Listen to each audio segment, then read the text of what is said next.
आज पौर्णिमे आणि या पौर्णिमेनिमित्त सालाबादप्रमाणे असलेल्या मच्छिंद्रनाथांची यात्रा, आज नाथांची यात्रा, या मलंगगड बाबांची यात्रा आणि अतिशय धूमधडाक्यात आजचा दिवस संपूर्ण भाविक, हिंदुत्व, सर्व शिवसैनिक आजचा दिवस अतिशय जोरात साजरा करत असतात आणि हजारोच्या संख्येने मलंगगडावर कूच करून नाथांचं दर्शन घेतात, आशीर्वाद घेतात. वंदनीय बाळासाहेब ठाकरे साहेबांनी यांच्या आदेशानुसार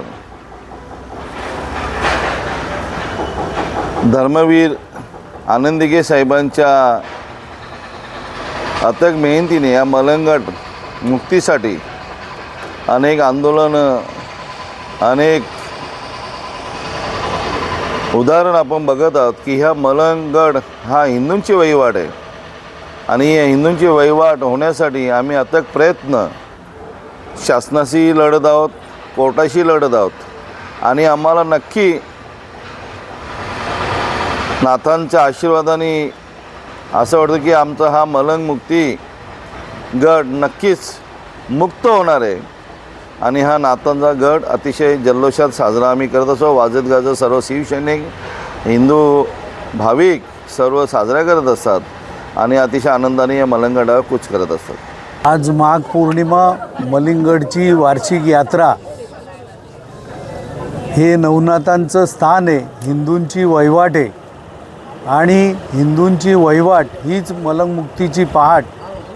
या बाळासाहेबांच्या आदेशाप्रमाणे आणि धर्मवीर आनंदीगे साहेबांच्या नेतृत्वाखाली सातत्याने हा उत्सव मोठ्या प्रमाणामध्ये साजरा केला जातो.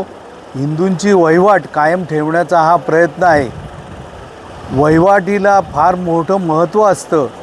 त्याचप्रमाणे ज्या काही न्यायालयीन लढाई आहेत त्या अगदी दिघे साहेबांपासून सुरू असलेल्या आहेत.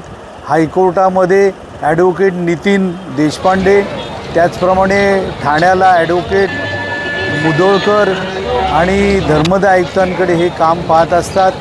त्याचप्रमाणे ठाण्याच्या कोर्टामध्ये 182 पासूनची एक केस आहे.